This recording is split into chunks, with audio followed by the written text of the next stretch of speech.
ታዲያስ አዲስ የኢትዮጵያ ንግድ ባንክ የ80 ቢሊዮን ብር ትርፍ ማግኘቱን አስታወቀ።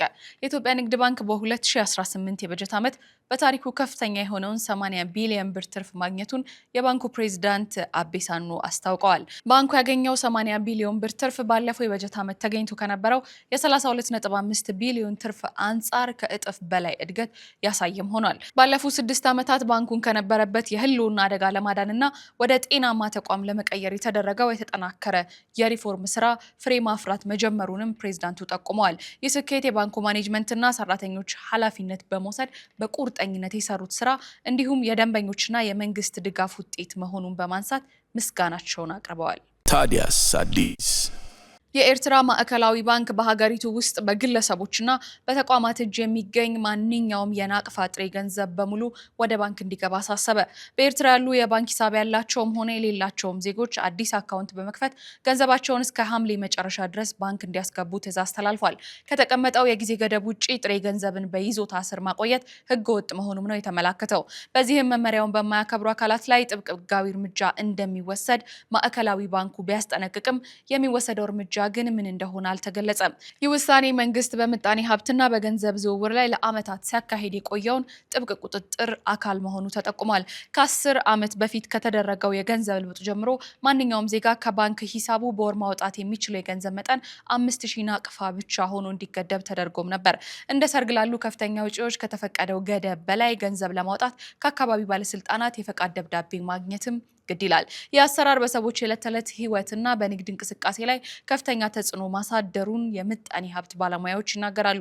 በአጠቃላይ አዲሱ መመሪያ ባለፉት ዓመታት በሰዎች እጅ የተጠራቀመውን ገንዘብ ወደ መንግስት መዋቅር ለመመለስ ያለመ መሆኑ ተመላክቷል። ታዲያስ አዲስ ትውልደ ኢትዮጵያዊቷ ሜላት አስፋው ወሰን የአሜሪካ ኮንግረስ እጩ ሆነች።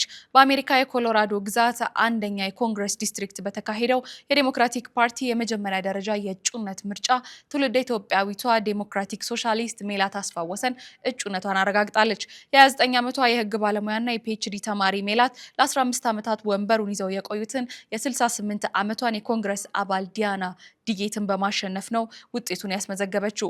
ውድድር የተደረገበት ይኸው የኮሎራዶ ዲስትሪክት ሙሉ በሙሉ የዴሞክራቲክ ፓርቲ ጠንካራ ይዞታ በመሆኑ ሜላት በመጪው ጠቅላላ ምርጫ አሸንፋ በሚቀጥለው ዓመት ዋሽንግተን ዲሲ የሚገኘውን የህዝብ ተወካዮች ምክር ቤትን እንደምትቀላቀል በእርግጠኝነት ይጠበቃል። ሜላት በምርጫ ቅስቀሳ ወቅት ከእስራኤል ደጋፊ ቡድኖች የሚመጣን ማንኛውንም የገንዘብ ድጋፍ በቆራጥነት የገፋች ሲሆን ሁለንተናዊ የጤናና የህፃናት እንክብካቤን ጨምሮ ለአይሁድ መንግስት የሚሰጠውን የአሜሪካ ወታደራዊ እርዳታ ማቆምን የመሳሰሉ ጠንካራና አነጋጋሪ ፖሊሲዎችን በግልጽ ስታራምድ ቆይታለች። የስኬት የአሜሪካ ዴሞክራቲክ ሶሻሊስቶች በሀገሪቱ የፖለቲካ መድረክ ያስመዘገቡትን ተከታታይ ስኬት ይበልጥ ያጎላው ሲሆን ሜላት በምርጫው ስታሸንፍ በኮንግረስ ውስጥ ጥቂት ከሆኑት ዴሞክራቲክ ሶሻሊስቶችና አዲስ ትውልድ ተወካዮች አንዷ በመሆን ለወጣቶች መብት መከበር አዲስ ድምፅ ትሆናለች ተብሎ እንደሚጠበቅ ዘገባችን አስነብቧል። ታዲያስ አዲስ ለመካከለኛው ምስራቅ መልሶ ግንባታ የገንዘብ ድጋፍ እንደምታደርግ ጀርመን አስታወቀች።